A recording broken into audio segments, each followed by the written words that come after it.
ಇವತ್ತೇನು ಟಿಪ್ ತಗೊಂಡ್ ಬಂದಿದ್ದೀನಪ್ಪ ಅಂತಂದ್ರೆ ಸಿಂಪಲ್ ಕನ್ಸಿಸ್ಟೆನ್ಸಿ. ಈಗ ಫಸ್ಟ್ ನಾನೇನೆ ವಿಡಿಯೋ ಫಸ್ಟ್ ಅಪ್ಲೋಡ್ ಮಾಡ್ತಾ ಇದ್ನಲ್ಲ, ಈಗ ಆಗ್ಲೇ ಬರ್ತಾ ಇವತ್ತು ಡೇ 22. ಸೊ ನಾನೇನೆ ವಿಡಿಯೋಸ್ ಏನು ಅಪ್ಲೋಡ್ ಮಾಡ್ತಾ ಇದ್ದೆ day to day first starting ನಾನು 5 to 6 ವಿಡಿಯೋಸ್ ನೋಡಿದ್ರೆ ಎಲ್ರಿಗೂ ಕ್ರಿಂಜ್ ಅನ್ಸುತ್ತೆ. ನನಗೂ ಕೂಡ ಕಾನ್ಫಿಡೆನ್ಸ್ ಇರಲಿಲ್ಲ, ಬಟ್ ನಾನೇ ಕಾನ್ಫಿಡೆನ್ಸ್ ಬಗ್ಗೆ ಮಾತಾಡ್ತಿದ್ದೀನಿ ಅಂತ ನನ್ಗೇನೆ ನಗು ಬರುತ್ತೆ.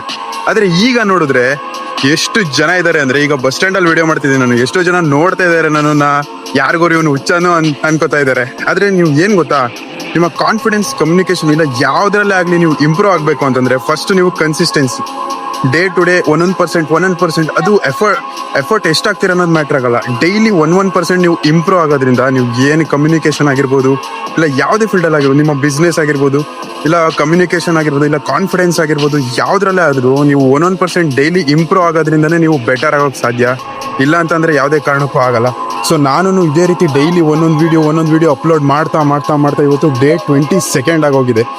ಫಸ್ಟ್ ಎಲ್ಲ ಕಟ್ ಮಾಡಾಕ್ತಿದ್ದೆ, ಆದರೆ ಈಗ ಕಂಟಿನ್ಯೂಸ್ಲಿ ಡೈರೆಕ್ಟ್ ಒಂದು ವಿಡಿಯೋ ಕಂಪ್ಲೀಟಾಗಿ ಏನು ಮಾತಾಡ್ತೀನಿ ಅದನ್ನು ಕಂಪ್ಲೀಟಾಗಿ ಹಾಕ್ತೀನಿ, ಎಲ್ಲೂ ಕಟ್ ಮಾಡಲ್ಲ, ಬ್ರೇಕ್ ಮಾಡಲ್ಲ.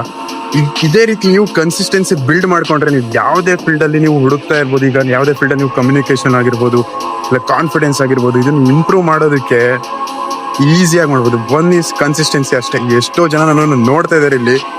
ಫಸ್ಟ್ ಡೇ ಒಂದು 10 ಜನರ ಮುಂದೆ ಮಾಡಿದೆ, ಈಗ ಒಂದು 150-300 ಜನರ ಮುಂದೆ ಮಾಡ್ತಾ ಇದ್ದೀನಿ ವಿಡಿಯೋನ. ಈ ಕಾನ್ಫಿಡೆನ್ಸ್ ಎಲ್ಲರೂ ಇಂಪ್ರೂವ್ ಮಾಡ್ಕೋಬೋದು, ನಾನಂತಲ್ಲ, ನೀವು ಮಾಡ್ಕೋಬೋದು. ಇದನ್ನ ಡೇ ಟು ಡೇ ಕಂಟಿನ್ಯೂಸ್ ಆಗಿ ಮಾಡೋದ್ರಿಂದ ನಿಮ್ಗೂ ಈ ಕಾನ್ಫಿಡೆನ್ಸ್ ಬರುತ್ತೆ, ಆ ಕಮ್ಯುನಿಕೇಶನ್ ಸ್ಕಿಲ್ಸ್ನ ಇಂಪ್ರೂವ್ ಮಾಡ್ಕೋಬೋದು ಅಂತ ಹೇಳ್ತೀನಿ. Yesterday was hard, today was decent and tomorrow will much easier ಅಂತ ಹೇಳ್ತಾ ಮತ್ತೆ ಸಿಗೋಣ ನೆಕ್ಸ್ಟ್ ವಿಡಿಯೋದಲ್ಲಿ. ಫಾಲೋ ಮಾಡೋದನ್ನ ಮರಿಬೇಡಿ. ಬಾಯ್.